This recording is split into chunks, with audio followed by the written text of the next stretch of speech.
Hey everyone, this is Ryan coming to you this week with another traction tip. So when I was integrator, when I ran my business, I had a local competitor, and this company was really poised to do great things. They had been in business a long time.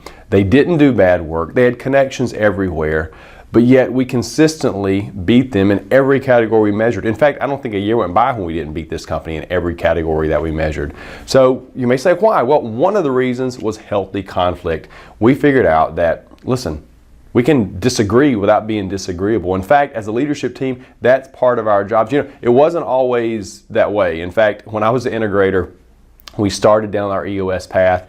You know, I'm a kind of get along guy. I like people to get along. I like peace. I like harmony. I like no drama. And because of that, I would sometimes squash any disagreement. If somebody started to raise their voice or get a little bit excited, I would put an end to it.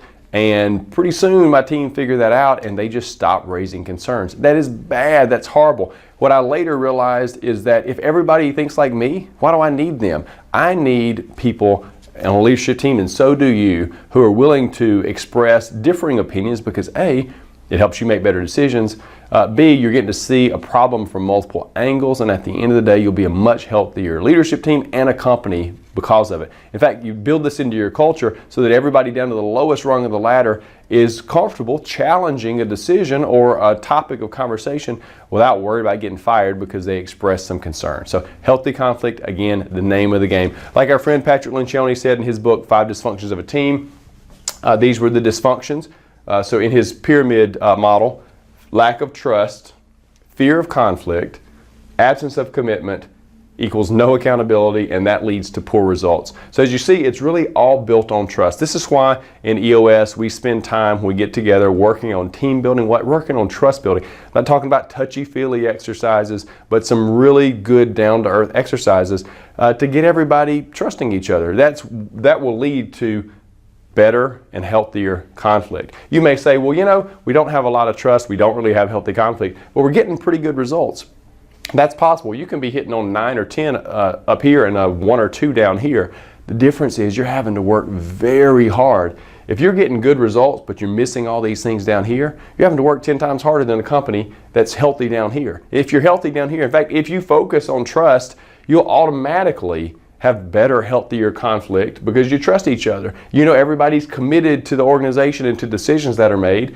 Then you're not afraid to hold somebody accountable when they say they're going to do something. At the end of the day, that pushes us all forward and we get better results. So healthy conflict is really the name of the game. When I work with high-functioning leadership teams, that's a characteristic that they all have. They're not afraid to get involved with healthy conflict. So what are some other characteristics of healthy conflict that we can look at? Well, like we mentioned, you got to build it into your culture. It's got to be something that you work at. Everybody's got to know that it's okay to express a differing opinion. In fact, you want that.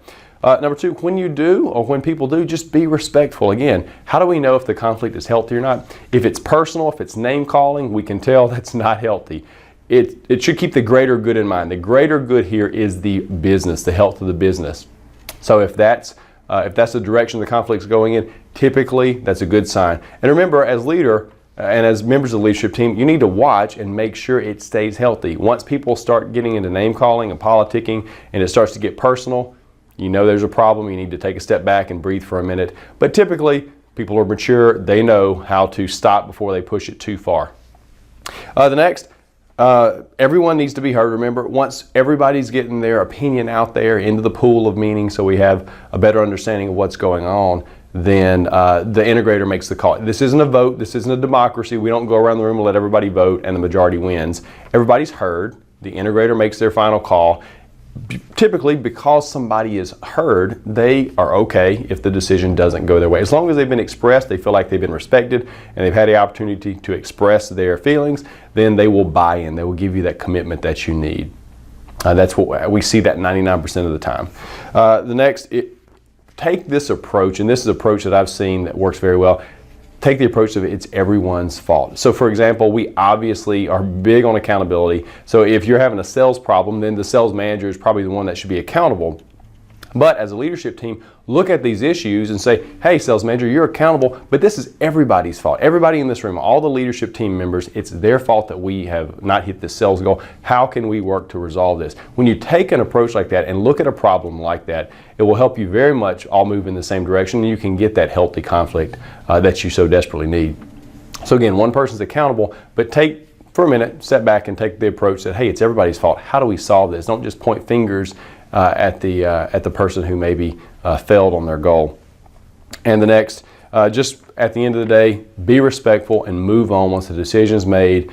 Solve that problem, move to the next. So I hope this helps, and we'll talk to you on our next traction tip. Thank you.